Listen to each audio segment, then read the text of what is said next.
It all starts here. A brand new season of sports car racing in North America. Daytona International Speedway, the world center of racing. It's recognized all around the world as just that, and it is the VP Racing Sports Car Challenge that shows up today and could not ask for better weather to start off the 2026 season.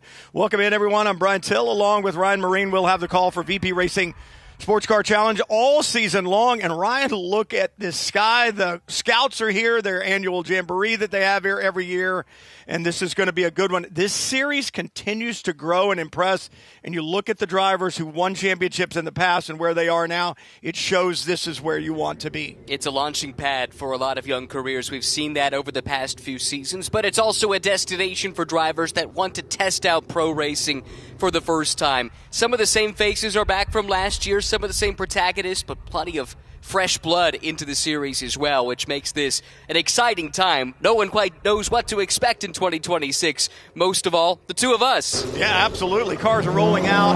Prototype 3s in front, and then the GSX category. This series last year invited another group of cars, the GTDX series. No one participated this weekend, and we've seen kind of a up and down in that class throughout the year. Last year, we will see it here this year where no one's elected to come here to Daytona. I think that will change throughout the season, but a very healthy Prototype 3 category and GSX. We talk about the World Center of Racing, Daytona Beach, Florida, and what a facility this is, just east of Orlando, south of Jacksonville. 12 turns, just over 3.5 miles, and man, heavy braking, high speed down into turn 1. Yeah, ever since it opened in 1959, turn 1 of this road course, definitely a crucial spot. Great overtaking opportunity down into the first of two horseshoes, the International Horseshoe and then to the Kink, which is a real corner, especially for the GSX cars, to the West Horseshoe and then into that left-hand bend that takes you back up onto Oval 1 and 2. 31 degrees of banking down the backstretch toward the Le Mans chicane. Great passing opportunity there at the end of the lap. But I think maybe the most important thing about the Le Mans chicane is the exit, right? Because where does it lead you? It leads you through NASCAR 3 and 4 on the banking once again, back to the start-finish line. We've seen some great finishes throughout the IMSA paddock in the different series because of that long, long run off of the Le Mans chicane back to the start-finish line. Drafting is a big deal here, and it could come to play at the checkered flag. There's a real possibility that the place you do not want to be is leading. And the last lap, exactly right. The slipstream is really powerful here. It's also a part of the track where when the classes start to overlap, it becomes a congestion zone. That is a hot spot, no question, down into the Le Mans chicane.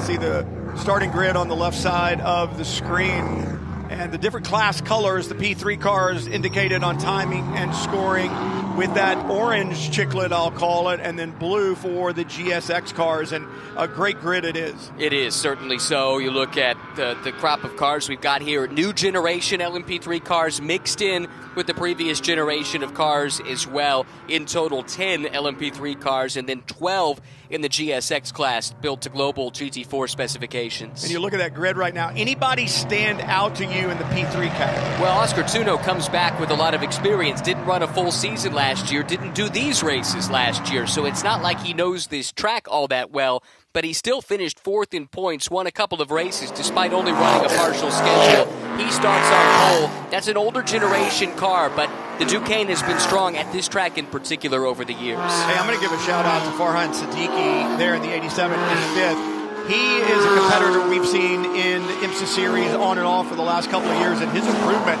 tell you what, he ran well inside the top 5 in some of the practice sessions. I'm impressed with that Duquesne chassis from Fast MD with Rimstar. Agreed. He did the last 2 races of last season in the P3, having started the season in GSX. He looks like he's right on the pace, best qualifying of the bronze subclass cars this weekend. And you look at GSX, anybody stand out there? Well, it's got to start with the pole sitter, Weston Workman, so. Reigning Toyota GR Cup champ. First time racing in GT4. He got his first taste of the car earlier this week, and he has been on the pace immediately. I tell you what, you need to keep an eye on the 25 Porsche from CSM, just beside Workman there on the front row, GSX, Ismail Elahi. This is only his 6th race ever, and he's qualified on the front row, so impressive stuff. Split start, prototypes in front, GSX category just about 5 or 6 car lengths behind, and they got to wait till they get to the start zone Randy Buck, race director, told him it's right about there, I'll tell you right now, and Oscar Tunjo on the throttle. Big jump there at the start. And then you need to stay in line until you reach the control line. Looks like everyone in LMP3 did that. Challenge perhaps for the lead, but it is Tunjo who leads the field down into turn 1 for the first time. Double wide, further back in the pack. Pretty clean start, but look at the melee behind in GSX. It was 3 wide at the apex of turn 1. Tight indeed. I'll tell you what, Brady Golan got a good jump at the start in that yellow and bright orange number 30. Started third, was able to stay with Tunjo at the start. Golan finished second here in the first race last year. Doesn't spend a lot of time in LMP3 based machinery. He's an open wheel driver on that ladder trying to reach IndyCar, but he sees the value in sports car racing, especially in the prototype. Well, it's a great platform to learn, and it carries over. It's a downforce car. Not as high downforce as LMP2 or the GTP cars you see in the WeatherTech Championship, but very much still a great learning platform, and why not get the extra seat time and get a chance to race at a great facility like this one. Clock ticking since the drop of the green. 45-minute sprint race, no pit stop, at least you hope not, right, Ryan? If you come to the pits, that's a problem.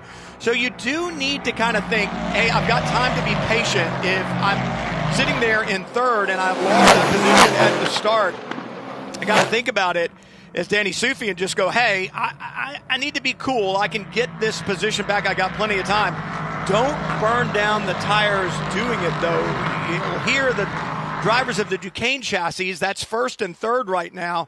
Ligier chassis running second. Those Duquesne teams feel like they really needed to trim the car out to get the top speed of the new Ligier. And every time you take downforce off the car, it's going to move around a little bit more. And the more it moves, the more it's going to wear the tires. And look at this.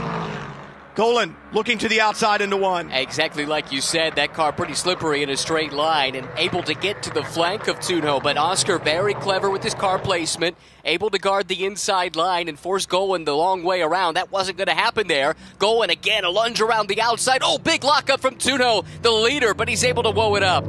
Saw Tunjo with some lockup into one the last time by, but it was the left front, which was the inside. That time it was the right front. So perhaps a little bias issue, or don't forget, only one lap in, cool temperatures today. It's going to take a while to get those Michelins up to temp. Locks up again, does Tunjo, the leader, into the West Horseshoe. Oh, big slide back behind. That is Sufi, the teammate to the leader Tunjo, who was 2 wheels off into the grass there, had a handful of opposite locks, somehow was able to wrangle that car back under control. The top 3 sprinting away from the rest of the field in P3. The knock over the last several years was that the Ligier had more downforce but more drag, and consequently was not as quick in a straight line. But this new iteration Ligier, which several of the drivers are in, including the number 30 there in second place of Brady Golan, they have managed to kind of gain some downforce but get rid of the drag. So a lot of these drivers saying, hey, this is quick in a straight line, and a new power plant aboard that Ligier, the JPS 325. Exactly right. Talking to some of the Duquesne drivers, they feel like that Ligier might be a little bit heavier, but it's a little more powerful, about 470 horsepower out of their Toyota-built twin-turbo V6. It's a naturally aspirated Nissan-derived V8 in the original, the older generation of LMP3. And look, that Ligier, as you say, good in a straight line, that little bit of extra power plus the slipstream. And right now, Golan is looking awfully threatening. Yeah, I got my numbers on the letters backwards. JSP 325, not JPS. But it's interesting what I saw there, Ryan. It's like I can't determine yet if it's a horsepower thing that we're seeing there on the banking, or is it a draft? Because each time Brady Golan in the last third of the straightaway really draws up on the back of Tunjo. Let's go back to GSX. Good battles throughout the tri-oval. The 89, the bright silver Aston Martin. That's the battle for 8. Rafael Martinez aboard the number 68 Toyota, the white, red, and black Toyota, trying to do battle there with Fitzpatrick in that Aston Martin. And I think it's interesting the different manufacturers that we see, Toyota, Aston Martin, Ford, Porsche, they're all here, just like we see in Michelin Pilot Challenge or the WeatherTech Sports Car Championship. I think it's 5 different brands represented across the 12 cars in GSX, and it is a great mix. A lot of strength in numbers when it comes to the Toyota Supra, and why not? That was the championship-winning car a year ago for the Rafa Racing team. Kiko Porto, what a season he had, and he parlayed that into a ride in the Michelin Pilot Challenge. He'll be racing next weekend in that 4-hour race here in Daytona.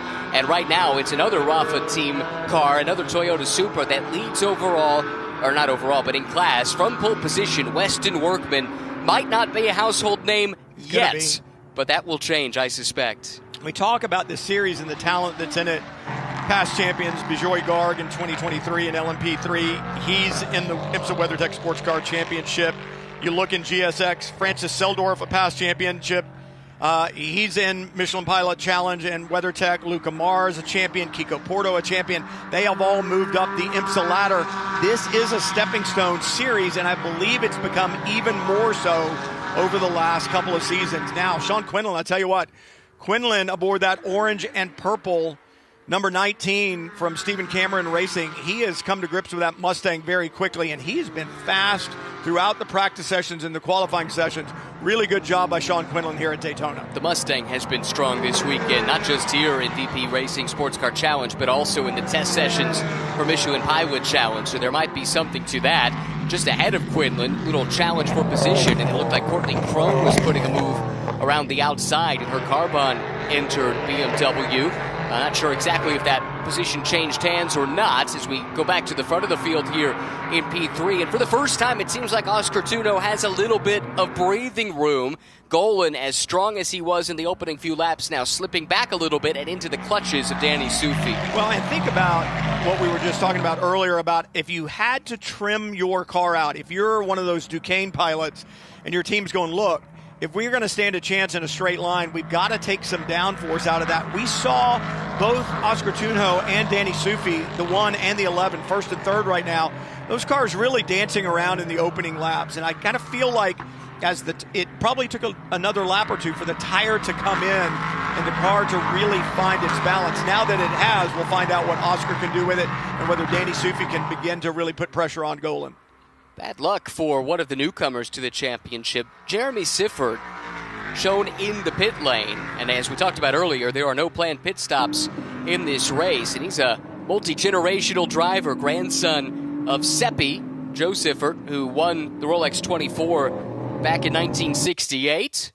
But his Daytona debut appears to be going the wrong direction with that car stationary in the pits right now. Yeah, I had a great chat with Jeremy a little bit earlier, and he said, I didn't think I was going to be doing all of these and just maybe the 2-hour, endurance, which has been added into VP Racing Sports Car Challenge this year, but I think I'm going to get to do all the sprint races. I'm really excited. Of course, he has never been to any of the tracks here in America that he's going to run on, so that'll be an eye-opening experience for sure. And talk about eye-opening, the battle for the bronze bragging rights in this category. Brian Thenis aboard the 77, Farhan Siddiqui, we talked about him a little bit earlier. Mirko Schultes right in there as well in that mix, and then right behind Schultes is Hill aboard the number 2. So that bronze battle, the top 4 of them in bronze are right there kind of nose to tail. They've all found each other at this stage. I've got my eye on Mirko Schultes. He's never much of a qualifier, but when the green flag drops, he just likes to muscle his way to the front. Late addition to the entry list here this weekend, but great to have the German driver, now domiciled in Florida, back at the championship, looking at his car right there, making his way forward, making some progress after his customary qualifying issues. Oh, that was a close moment. That was Hill just behind in the Shopify-sponsored entry. And you got to think, hey, I get in there right up behind somebody like Hill did with Schultes in front of him, and you get up there and the air is different over the car in the braking zone than it is if you're alone, and he gets in there on the brakes really hard, and you can see that just locks the rears just enough that car starts dancing around. He does a great job to save it, and an even better job of not running over Mirko Schultes in front of him. And Mirko, I bet, saw that out of the rearview mirror and thought, uh-oh, this looks like trouble. But Travis Hill did a great job to hang on to that car. Runs the Tooth Autosport team out of Canada, based up at Calabogie, running under the Shopify banner this year. But great little team in Canada that's been active in everything from club level racing all the way up to top line racing like this. And I think Travis's champion in the LMP3 category in the HSR. That's right. Historic racing kind of it. So this type of machinery he has experience in. I'll tell you this. Look at that, championship winner over here, now running a little further back in the order here in VP, and all that tells you is how deep the talent is here. It is a step up, there's no question. I think you'd be the first to say that as we check in here with Rafa Martinez in car 68, coming under a little bit of pressure here. Just behind him, Cecilia Rebelo from Brazil, making her debut in the championship. 3 Supras running nose to tail. John Brell in there as well aboard the number 81. So you got 3 Supras nose to tail, and it's not that far. Fitzpatrick just in front, and the silver Aston Martin was a part of this battle a little while ago. He's pulled out a little bit, but Rebelo now, she is right there with Rafael Martinez and beginning to put pressure. And there's a young lady who has experience in Porsche-type machinery down in South America and has done well, but not a lot of experience in motorsports in general. Has started in karting not that long ago and has really parlayed that into this ride here in VP Racing as Mirko Schultes has a problem in the Le Mans chicane. Looks like that might have happened prior to the chicane. We caught him at the tail end of it, getting back up to speed. Yeah, but he doesn't look up to speed. I would expect to see more out of that car right now, and it's, I mean, I know you got to build it from almost zero where he was stopped, but it doesn't look like it's at speed the way it needs to be. Top of the screen. Oh, wow. Early in the corner. Once again, those rears kind of lock, and I don't know if that's a down change, a downshift of gears that lock the rear tires momentarily or a brake bias issue. The big concern was backwards over the curb. That was a big hit. And I'm not sure the 70 is underneath Mirko the way that he wants it to be right now. Well, he'll feel it out. The good news is he's got a lot of experience, so he knows what a race car should feel like. He knows what it would feel like if something was amiss. The bad news is it's dropped him back to 9th. Yeah. Last car running in the P3 category, and he's got a lot of work to do to try and catch back up to Hirschberg. John Brell aboard the number 81 from Kingpin Racing has gotten past Rebelo, but she's going to charge back now as they kind of get bottled up by the 89, the Aston Martin in front. Rebelo is going to take that position back, but this is just changing back and forth. And really, I think the 98 and the 81 is all predicated on the 89 that's just in front of them. And I'm not quite sure how exactly Fitzpatrick in the Aston got into this mix, because last we saw him, he was up breathing down the neck of Dan Ammon, exactly, and now he slipped back into the middle of this pack. In fact, looks like the pack has caught Ammon now. That's the Porsche Cayman that now leads this freight train, but man, this is as tight as you like it, nose to tail here. Deeper in the pack, yes, but plenty of fun for those involved in the fight. And you look at those 5 drivers right there, 5 very different places in their career, 5 very different goals ahead. Everybody's goal is to certainly win races and do well.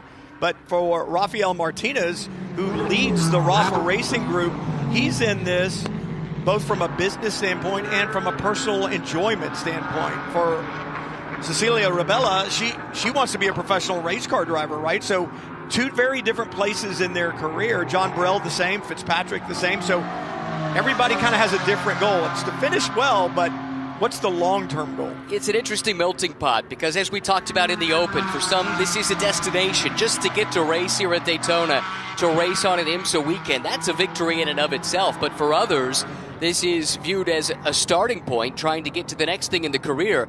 Couple of pit callers. This is very strange. So Schultes, as you surmised, must have felt like there was something amiss, but he's got company back with him in the pits. I believe that's Farhan Siddiqui. It is. No, yeah, that is the 87. So we were just talking about Farhan, the good run that he was having, but you're going to go to work on the left front, mechanic looking at the right rear. There's something wrong there. Yep.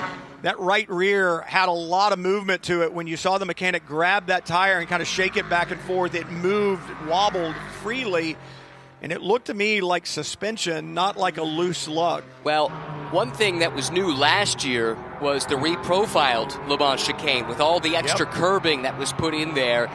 Previously, track limits effectively was dictated by grass, but that grass was taken away for safety reasons, and so then they needed to put in some kind of mechanism to make sure that the drivers were staying within the defined track limits. As Oscar Tuno has a moment there into the International Horseshoe. He's coming under pressure from Brady Golan again. I just wonder, we saw this a few times last year over the course of the Roar and into the Rolex 24 weekend, drivers using too much of that chicane curb, and it is a wild ride. If you hit it wrong, it could break a suspension component. Absolutely. Not only could it has. We've seen it in the past, whether that was in WeatherTech, and interestingly enough, I was talking to some WeatherTech drivers just yesterday here at the Roar about using that curb, and they said we can't in the race. Maybe the last 30 minutes or something if we really need to, maybe in qualifying. But in the race, we're going to have to be disciplined and stay off of it, or we're going to tear up the underside of the car. These cars very aerodynamic, and a lot of the aerodynamics come off of the floor and how level it is, how well the bodywork meets up, and everything else. So you want to take care of it. You want to stay off of those curbs. These cars are very stout. They race endurance length races in them, so they are very stout, but you can mess one up, and this is where it can all happen. Multi-class racing, the faster cars now have caught GSX, the back of the GSX field, beginning to lap through it right now, and that's another one of the educational aspects of VP Racing Sports Car Challenge. Go learn multi-class racing. This is where someone like Oscar Tunjo, who has run in this championship before, I think early in this season has an edge relative to Golan, who does have some experience here, but primarily is a single-seater racer. Danny Sufi raced in Prototype Cup Germany, which is all about the prototypes in that championship. You don't have to worry about the mixed-class nature of it. That is a skill, no question about it, on both ends of the spectrum, whether you're in the P3 car doing the passing or in a GSX car being passed. And it's not just the Brady Golans in the world that are on that ladder of single-seater open-wheel racing. You get Formula One drivers that come here for the Rolex 24, IndyCar champions that come here for the Rolex 24 and go, oh my gosh, I'm used to passing a couple of cars per race, and in one session I've passed 20 cars, or you get one of those open wheel stars who ends up in a GTD or an LMP2 car, and they're no longer the fastest car on the racetrack. They're not used to being passed. So there is an art form to multi-class sports car racing. Yeah, and this is, to your point, why this has become such a great launching pad for careers in the IMSA paddock, because you get a little mini version of what a WeatherTech race is like. This is a great preview of what we'll see for 24 straight hours with 2 additional classes, it should be noted, at the Rolex 24 next week. Brady Golan, we saw him in that orange and yellow LMP3 car go past the dark gray and green BMW of Courtney Crone, that 35 out of Carbon Motorsports. A great conversation with her. I think she's driven more cars at any age than half of the paddock does in the WeatherTech Sports Car Championship.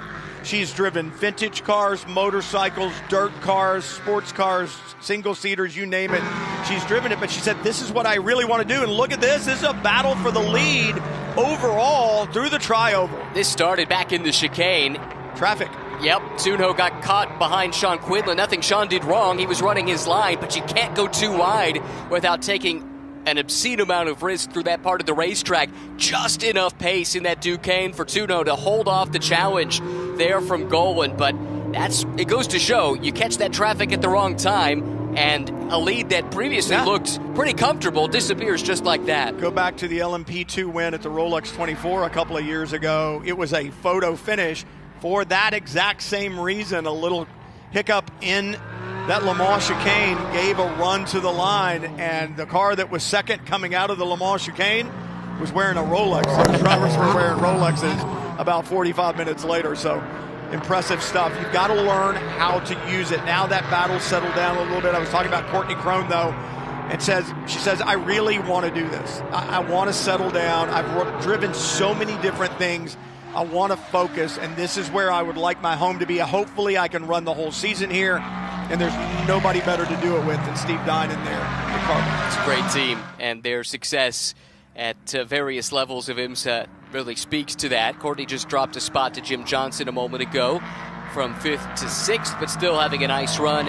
Meanwhile, these leaders here, they were making their way through the GSX field, and just a moment ago, they were right in between the battle for 2nd and 3rd in GSX. 2 Porsches with Justin DiBenedetto and Ismail Elahi. They have been locked together for the good part of this race, maybe 5-10 minutes of this race already. Not much between the two of them, and traffic could be what dictates that battle in the same way that it is for the top 2 here in P3. Yeah, you talk about different stages of your career there. Justin Di Benedetto, several years of racing under his belt, a family team there, I should say, and highest finishing Porsche driver in the championship in GSX last year, and has really kind of led the goal for that mark throughout the season last year and into this year. And then you've got Ishmael, who this is his 6th race ever in a car. Started racing on simulators and then moved to GT cars last year in Europe and now is over here. He said 2 years ago, I was sitting in the grandstands here at the Rolex 24. That was 2 years ago, and I had never driven a race car 2 years ago. 2 years later, I'm here. I said, what are your goals? He goes, I would love to go home with 2 trophies, one for the 2 years, one for each of the 2 years ago that I was here in the grandstands, and now I'm here. And he said, I can't even believe it. It's hard for me to even walk out to pit lane and look up at the grandstands and think I'm really here. I get to drive on this racetrack. Life comes at you fast sometimes. He's doing a great job. He's in position to get a trophy. Right now sitting 3rd, not far at all behind 2nd place, but everyone in GSX chasing Weston Workman, the pole sitter, now with an 8+ second lead in that class. Much tighter at the front of the field in P3 with Tuno from Colombia, Golan from the United States, and then Sufi trying to keep tabs on the top 2, but he started to drop off the pace a little bit, now 2.7 seconds adrift. It's going to be interesting. So we're just closing in on halfway, and we talked early about downforce versus drag and tire wear. We're not going to know about tire wear until the last 5 minutes or so. So in talking to Oscar and Danny both, they were like, tire deg is real. Oscar especially. He's like, tire deg is real here on these cars. Tire degradation, the tire wearing as it goes. And, you know, if you're Brady Golan sitting there in that Ligier and you've got better downforce versus drag coefficient, you're going to have more Michelin tire left at the end of this race. So I'm sure the team talking to Brady right now just saying, keep him right where he is. Stay close, stay close. They're watching all our cameras. They watch the amount of motion that they see aboard that number 1 or aboard the 11. And if they see those cars dancing around a lot, they know that's Michelin rubber going down onto the asphalt. Brady Golan's got a shot at this at the end for sure. No question. We've seen that car so strong in a straight line. In the meantime, let's take a peek in at this battle for 2nd in GSX that we talked about. Car 25 is Elahi, so that's a change of position.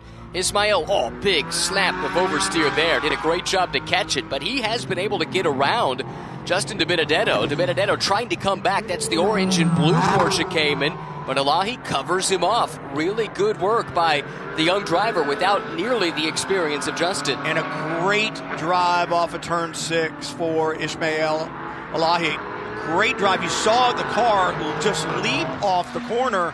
Justin really trying to hold on to it like he's having problems getting that Porsche horsepower to the ground through those Michelin tires, and that may be a little bit of abuse in the beginning that kind of wore those tires down, or just simply a setup issue.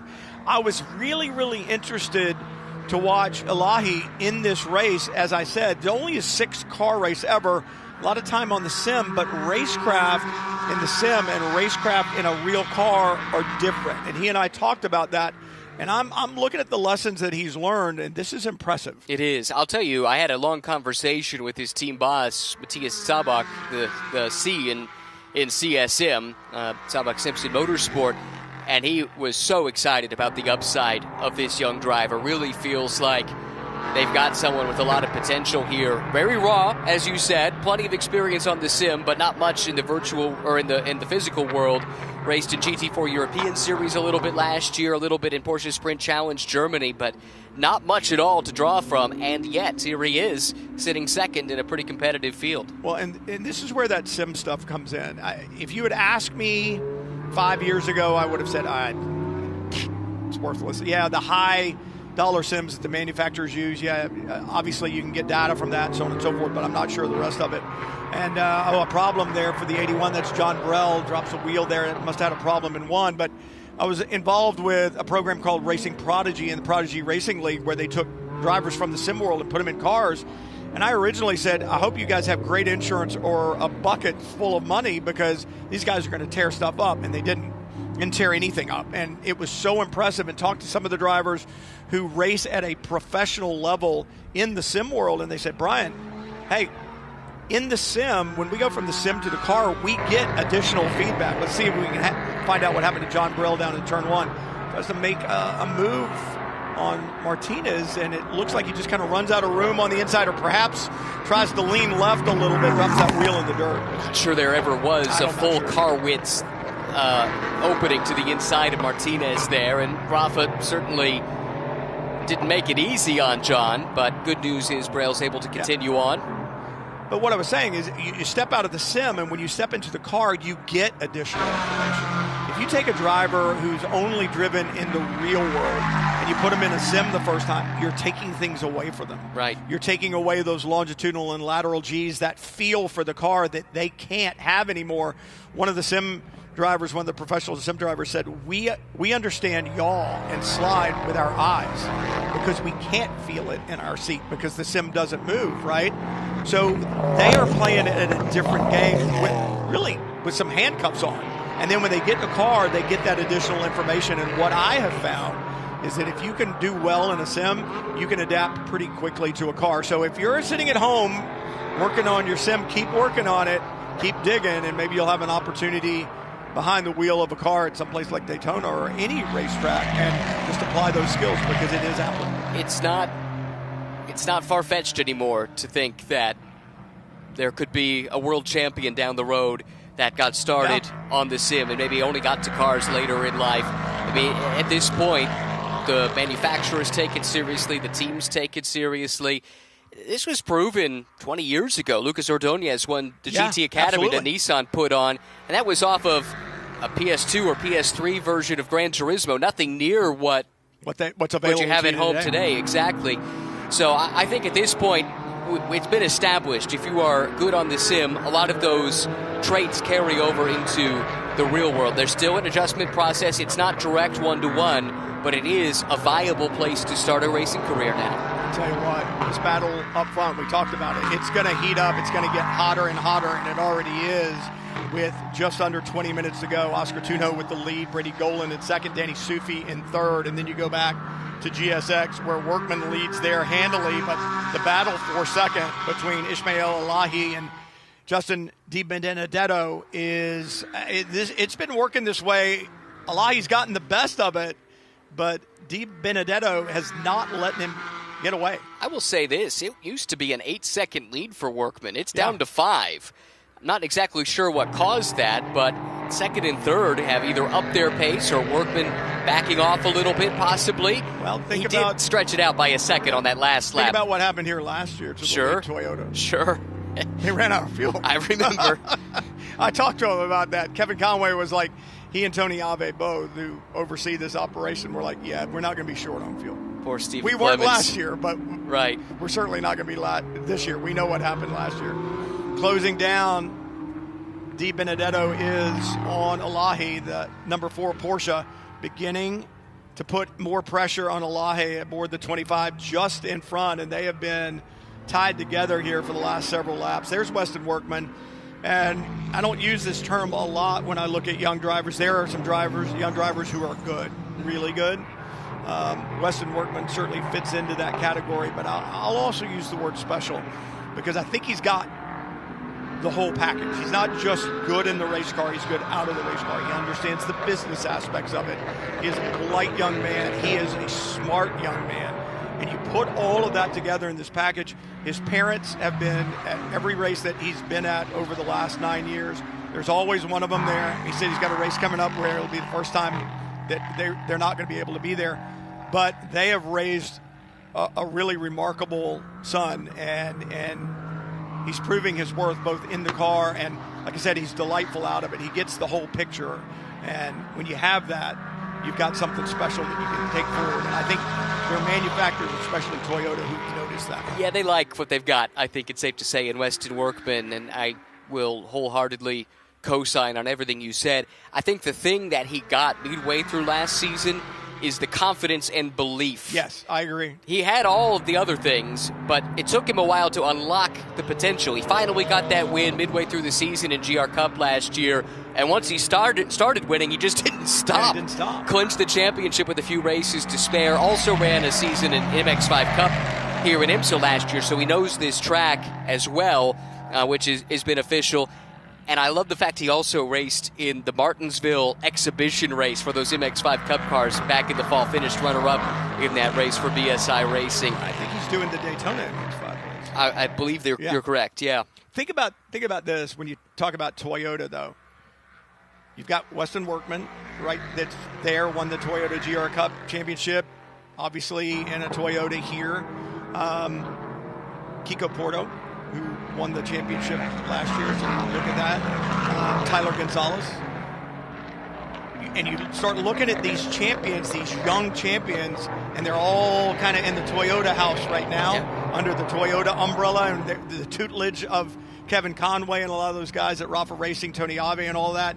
The sports car future for Toyota looks pretty bright if they'll hold on to those young drivers. Throw two other names out there who we'll see racing next weekend. Ford Koch and Jackson Bell. Both came up through the same program, didn't win championships, but ran at the front consistently, won races, certainly in Jackson's case, and they're paired up together with Copeland Motorsports, and I have a feeling that is a pairing that's going to contend for a championship this year. Named off 5 future Toyota stars. I don't know if anyone at Toyota's listening, but I think I'd be trying to slide some paper in front of these young guys. Kiko Porto won a championship in this series last year, right? Yeah. I mean, another one with a really bright future. Toyota, this is what they've done on the circle track side of things for a long time, cultivating talent, bringing it up through the ranks, and now using some of that same philosophy in road racing. It's a tried and proven method. Porsche has done it for years, and now others are taking a page out of the playbook. Closing in on 13 minutes to go. The battle for second place in GSX. Ismail Elahi has that position, but Justin Di Benedetto wants it, and he's closed in a little bit. I can tell you, even if these positions swap, I got a feeling that if Ismail Elahi comes across the line with a podium finish here in this first race of the VP Racing Sports Car Challenge, I'm worried about his run to the line because I don't think he's going to be able to see the checkered flag because of the tears that are going to be in his eyes. An emotional moment. Yeah. And you want a race like this where if you're going to get a result, you had to earn it. This is a great measuring stick for him here. Justin has been driving these GT4 Caymans for a while, finished third in Sports Car Championship Canada GT4 competition a couple of years ago, finished fourth in the championship here last year, had a bunch of podiums, 2 podiums in the last 3 races last year, and seems to be going from strength to strength. Okay, so what do you do now if you're Brady Golan aboard the 30? This is the battle for second in LMP3 into the West Horseshoe, out of that corner on the way to turn 6. They're having to work through not just GSX traffic, but battles further up in the GSX order. You want to try to get them done on the super speedway if you can, and Danny Sufi right there now in that orange and silver Duquesne chassis, number 11, really bringing the pressure back to Brady Golan.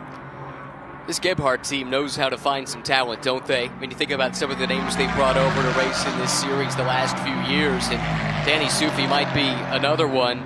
He's in the slipstream now, takes a peek to the outside, gets alongside at the entry to the Le Mans chicane, but has to settle back in line. Oh, who's gone off wide? That's Tuno, the leader. He skipped part of that chicane there. That's going to be very interesting to see how that's adjudicated, and that's brought the top 3 all together once again. All right, so 1.4 seconds is what I saw on timing and scoring was the gap between the leader and second place. If you've got a problem over there, you cannot gain an advantage. So what's the lead going to be? If I'm Oscar Tunjo, I'm going to check up just a little bit to make sure I don't extend it. He doesn't. It's now just 1/4 of a second. Whether that's what he was thinking or not, I don't know, but the officials would have looked at the gap coming off of the Le Mans chicane saying, did he gain an advantage by missing part of the racetrack right there? Obviously, he did not, and I would assume, we know what they say about that this is going to be okay. I hope so, because he's driven a really good race up to this point. There was some traffic up ahead of him. I don't know if that contributed to it, but you have to speculate that maybe it did. He's got his rhythm back once again, pulling a gap now on Golan, who really has to be thinking about playing defense. Man, that car just doesn't look like it's as settled as it was earlier in the race. He's got his hands full, and Sufi, by contrast, looks really strong. Yeah, and we talked about tire wear and what was going to happen at the end of the race. I agree with you. I think Brady Golan now doesn't have the car underneath him. Danny Sufi does. We watched them come into the West Horseshoe, and Sufi able to go straight down to the apex. Big car, really using those front tires. They responded. The car did what he asked it to do. And for Brady Golan, it's like he had to be super, super gentle on the wheel, not ask a lot of the front end, perhaps afraid that the rear was going to move underneath. See if traffic has a part to play here on this lap. Looks like Tunho was able to read that pretty well. Gap still fairly stable. Golan feeling that pressure but absorbing it, Brian, not succumbing to it. Man, that got really tight. This is dicey stuff here because it's not like the GSX cars are consistently picking the lower line there, which is what they're supposed to do. And you can see the indecision in the P3 cars. They're still learning their competition. They haven't raced around each other a whole lot. Many of them don't have a ton of multi-class experience either. And you cannot imagine the banking here until you've driven around it. Literally, you look down a couple of floors if you're up there towards the top of the banking, several stories down to the apron. So you're a lot of the time you're looking at traffic in front of you and you're looking through the top of the windshield. That's how much banking there is. You're not looking just straight ahead. They are up and around because of that significant banking here at Daytona. You're right, 31 degrees through the corners. It's 18 degrees actually on the front stretch. It doesn't look like it. No, by comparison it looks pretty flat, but yeah, it is still pretty substantial. I ran the track a couple of days ago, and I stayed on the apron. The banking was a sprained ankle or worse waiting to happen. I can't even imagine. If you really wanted a workout, you should have stopped halfway around and then just run up and down the banking. I'm not a glutton for punishment, Brian. It's like running steps, right? All right. What can Danny Sufi aboard the 11, the blue, orange, and silver Duquesne running third right now? What does he have? He closes in. I think that's a lot of the draft, right? It draws you up. It pushes the air out of the way, allows the second car in line to have a little less aerodynamic resistance in a straight line. Sufi closed up there, couldn't do anything with it. The real opportunity is in turn one, and that's why that exit off the Le Mans chicane is so, so critical. Like Golan got a pretty decent jump. Sufi now, halfway through this dyno run, is starting to close in. Let's watch and see, does that gap evaporate enough where he can make a move? Crucially, it's not enough to make a move at the line. That's another thing they might be thinking about here, trying to get the timing right. Even if you don't complete the pass into turn one, on the last lap, you just have to complete the pass by start-finish. Yeah. And we've seen races decided that way. Absolutely. And look at this. Leader working through more GSX traffic. That was actually the battle for second place that Oscar Tunho just went by. Alahi and Di Benedetto still locked together, and now the 30 comes by, the 11 tries the same thing as well. These are those lessons about multi-class racing that Alahi and Di Benedetto are learning right now. That is one thing you can pick up on the sim, though, since we were talking about that. Learning how to gauge traffic closing in, running in a multi-class environment. So even if they haven't done it much in the real world, it is something that can be replicated. Here, though, Alahi slipped up a little bit. That opens the inside up for Di Benedetto to drive that car to the inside. Challenge is on for second place. For Di Benedetto, he's where he wants to be. He's on the inside if he can stay there. This is just going to be brake zone. Who's got the better brakes? Who wants it the most? Who can go the deepest? Here we go, Le Mans chicane, heavy braking coming. Who's got it? Buckle up into the chicane. Di Benedetto to the inside, and Alahi really with no recourse. Didn't want to risk running up and over those abrupt curbs. He backs out of it, settles back into third place, and the duel resumes. But he got a good run off of the Le Mans chicane. He closed ground immediately coming off.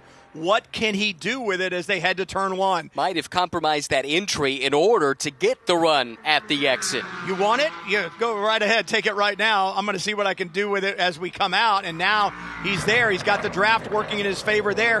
What you said earlier, let me try this. What's going to work? All right, I need to make that move a little sooner if I want to get past him at the line. Inside of 6 minutes to go. This is the battle for second and third, opening race of the season for VP Racing SportsCar Challenge. Weston Workman leads in GSX by nearly 10 seconds now. He's doubled that lead that had dropped down to 5 seconds a handful of laps ago. Meanwhile, Oscar Tunjo continues to show the way in P3. Both pole sitters looking strong here today. Gebhardt Motorsports USA up front, and Gebhardt involved with Danny Sufi's car as well. And so it's one of those deals. Siffert's car, the 31, all three of those are out of the Gebhardt stable, but all under different team and entry names, which we want to make sure that we stay with, because obviously that is important to the team. But they put a good car together. They know how to get it done, and that's why people come to them and say, hey, let's run these cars. And that's why you see the Panaxis Zone 4 racing on Danny Sufi's car, Gebhardt Motorsports on the number 1, and on the 31 of Jeremy Siffert, that Gebhardt Young Driver Academy. Got really tight there at the apex of the entry to the chicane. Golan looking vulnerable this time. Sufi is much closer, got a pretty good jump out, and already is starting to close that gap. But when do I want to pull out? And right now, if I'm Danny Sufi, I'm doing a couple of things. One, can I get by him in turn 1? But 2, was that too quick a pop? Because as you pointed out, this is what matters. Start, finish right there. When can you pull out on the last lap, get the draft, and just be in front of the line? Apparently right there, because he was clear by 1/100th of a second at this stripe. Oh, man, really good respect between the two. They gave each other just enough space. Big slide out of one of the two cars. Oh, and Golan locks up into the horseshoe. And if I am on that Panaxis pit box, I am telling Danny Sufi, that's what you need to do. That's what you need to do, mate. Don't worry about being in the lead coming off the Le Mans chicane if you're not there. Get the run, get the draft, do just what you did. You'll have the position at the line. Amazing how tight the top three have been. Tunjo does have a bit of a lead as these two squabble over second and third, but I'm comparing their best lap times, Brian. They are right within 0.2 of a second of one another, the top three. That is enticing if you look ahead to the rest of the season to come. Workman still leads in GSX. Tunjo in the P3 category. The battle between Di Benedetto and Elahi continues, and they are only 1/10 of a second apart, so they had to be side by side when they came across the line last time with a split like that. Sean Quinlan, once again, great run in 4th, and Courtney Crone, good debut in that BMW in 5th right now in GSX. I'd say the same thing for Cecilia Rebello. Oh, absolutely. She's raced her way up to 6th place, light on experience, like you said. And right now, right behind Courtney Crone. That's a pretty good battle that's happening. Sean Quinlan part of that too. So 4th, 5th, and 6th in GSX altogether. Golan, much more neat and tidy though in this battle here in the P3 class through the Le Mans chicane. And this time, no question who's going to lead at the line. I think white flag next time by, I would suspect. And so if you're Danny Sufi, talking with your crew right now, going, okay, what do I need to do? What do I need to do? How am I going to do this? Talk me through it, guys. Where can I be better? Where do I need to? And you work together as a crew to get that done. And it's super cool stuff because so many of these drivers early in their career, right? I mean, they are young. You look at Danny Sufi, certainly not a veteran by any stretch of the imagination. He's a teenager out of Austin, Texas. Didn't really have a lot of racing experience when he packed up and moved to Europe several years ago. A lot of experience now, though, and comes back over here putting it into play. But this is where you learn the goal is at the end. Taking a position right now is not as critical as being in front, like you said last time, by 1/100th of a second. And this might be his chance. His Golan drifted up the racetrack. Does it crack the door open? It did momentarily, but then it slammed shut again. You said it early on. Really want to be leading coming off the Le Mans chicane if it's this close. So wait and see. He's probing. Can I get the position? If I get it, can I hold it? And if I don't, a problem for Courtney Crone in the International Horseshoe. Don't know if that was help. She was in the middle of that battle pack we were talking about with Quinlan and Rebello. That drops her well down now, back to 9th place, 8th place. Martinez has slipped by, so that drops her to 8th. Here we go again, coming to the white flag. It does look like Sufi's got a bit of a run. They do have some traffic to negotiate, but he's not as close as he was a couple of laps ago. I tell you what, though, I just watched Danny Sufi be really, really smart. We saw Golan go around kind of early, the GSX car in front, and Sufi ran right up underneath him and was going to wait until the last moment to pull out a line, taking advantage of the draft for as long as he could. What does he have on this last lap? Well, we'll find out here over the next 3 miles or so as Golan has another lockup down into the horseshoe, but he's able to keep that car parked at the apex. Doesn't give a path by for Danny Sufi to try and get past. I tell you what, though, Golan on edge coming off the International Horseshoe, the rear of that car just moving and twitching. Danny Sufi's Duquesne chassis was glued. It was solid. If he can do that at the exit of the Le Mans chicane, he's got a shot coming to the line. He's close once again. This is a crucial corner here. It leads back up onto the banking. The run down to the Le Mans chicane for the final time. Golan again slips wide. Sufi, though, content to sit in that slipstream. This might be about timing that move coming to the checker. He's got to get closer. He's got to get closer as they get to the Le Mans chicane. That time, Brady Golan, a better run off of turn 6. Just left about a car length before Sufi could really get the power down. That separated them a little bit. That separation may be the key, but there are a couple of GSX cars in front, at least one. Traffic has its part to play. It's Mike Fitzpatrick just ahead, and the 89X Motorsports asked. It looked like they got through there pretty cleanly. Golan has some breathing room. Sufi trying to mount a charge here, but he's running out of time. Yeah, just got a little loose coming through the first right-hander through the Le Mans chicane, did Sufi, and that cost him. Meanwhile, Oscar Tunjo, unthwarted from pole to checkered flag. Tunjo wins at Daytona in round 1 of VP Racing SportsCar Challenge. And Golan does hang on to that second spot, but what a battle between those two, Golan and Sufi. Hope we get to see more of that over the course of the year. Certainly looking ahead to race number 2 tomorrow. Meanwhile, in GSX, Weston Workman, what more can you say? We're running out of superlatives about this kid. This is the kind of debut he dreamed of when he turned up here at Daytona, getting to sample this car for the first time. Porto, there I go again, Porto and Porter from last year. Porto led every session, qualified on every pole and won every race but 2. And the gauntlet was thrown down to this young man. Weston Workman earlier said, can you do it? Well, he does it at Daytona, takes his first victory in the IMSA Racing VP SportsCar Challenge. Great run by Weston Workman.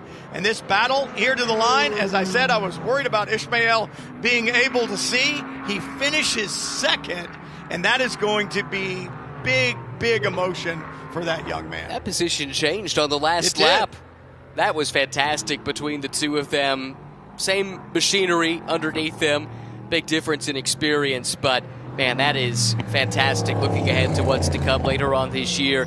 Congratulations to the CSM team, to Ismail Elahi, and also to DiBenedetto. If you go back to last year now, that's 3 podiums in the last 4 races, so he's starting to find his form as well. And look at Quinlan there in 4th, Rebello on debut in 5th. We saw Courtney Crone with that problem in the International Horseshoe. Don't really know what happened there, but, I mean, great stories throughout. Unfortunately, there was contact between Rebello and Crone, and that's been ruled upon by race control. Drive-through penalty, I think it's going to be converted to a time penalty, and it has. That's dropped Rebello down to 9th in class after a fringe top 5 run up until the last couple of laps. Yeah, but you know what? I mean, yeah, it ruined Courtney Crone's good run up there, but this is a debut, right? You're learning, and mistakes are going to happen, but great racing. And the fans here saw it, the fans online got to see great racing. We got another one coming up tomorrow, and then you look forward to the rest of the season. It's going to be good stuff. For those that are coming here and doing this for the first time, you know this as a racing driver, Brian, the chance to sleep on it for a night and come back and do the same thing again tomorrow, that's only going to benefit those that are lacking some of the experience of their counterparts, and I think we're really in store for a lot of fun all year long, but especially looking ahead to race 2 of the weekend. Yeah, and you and I talked about this, and I know I talked about it with several of the teams down there. The complexion of the series is changing. The drivers are becoming younger. It's becoming a destination to go to build your way up into Michelin Pilot Challenge or WeatherTech Sports Car Championship. Tunjo with the victory. I want to see Brady Golan back. I get that he's got his single-seater career going, but love to see him back. But you look at the rest of the talent throughout the P3 category, and we're going to have more of those cars as the season goes on. Give a shout out as well to Lincoln Day, his first sports car race. Quiet, fourth place run. That's exactly what you want. Didn't make any headlines, didn't cause any trouble. Was right there at the end on the fringe of a podium finish. And he's the only one. You're like, the only one what? The only professional sports car driver out of Wyoming.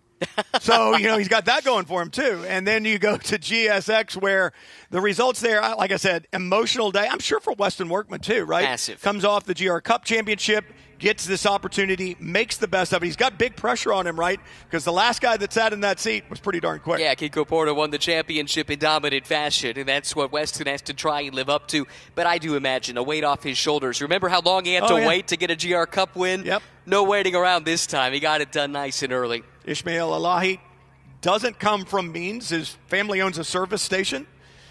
Basically worked hard on his sim, packed up, moved to Europe to try some stuff and said, I may not ever get to race again, so I'm going to make the best of it. He's got this great attitude, and what's it do? Gives him a second-place finish. He earned a second-place finish. He was gifted nothing, and that's going to be big for him. Di Benedetto, we talked about what a great run he had last year, improving. I'm looking forward to 2026. Should be a ton of fun, and should also credit the bronze subcategory winners, Brian Thenis in P3. Congratulations to him, top 5 overall. And then Sean Quinlan, 4th place overall. That bodes really well because they're also going to be racing next weekend in a Mustang. He and Greg Leafouge and Stephen Cameron Racing. That was a really strong outing and sets the table nicely for the rest of the month. Yeah, you talk about Brian Thenis. Look back to last year. Never out of the top 5. So even though he's in the bronze category, he is a threat, and he's going to be a thorn in the side of some of these young drivers as his experience and talent is going to show throughout the season, especially at racetracks that some of these new drivers have not been to before. He finished runner-up overall a couple of times last year. Never got that overall win, but was able to put together a consistent season, finished second in the overall championship, won the Bronze Cup a year ago, and is back to do more of the same this year. Hugs down in victory lane. Every victory lane is special. You get to win, you get to take the checkered flag, but imagine being rolled into Daytona International's victory lane. You're shaking your head. You can't even talk. You're not in the car. I can't imagine. No, I mean, you think about the people who have won here before, who have had success here before, and it is the best of the best. So you've done something special when you win here at Daytona, and for that reason, huge smile on the face of Oscar Tunjo. Congratulations.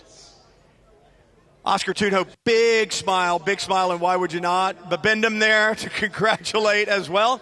And I think Oscar Tunjo's experience in these cars really paid off today. He had a little bit of a mistake earlier, had that mistake at the Le Mans chicane, came back, focused forward. It took a little while for the car to get underneath him, I think, in the opening laps, but didn't seem to concern him at all. He did the smart thing. I believe he checked up when he blew the Le Mans chicane to make sure he didn't gain an advantage and then said, all right, now I'll get back at it again.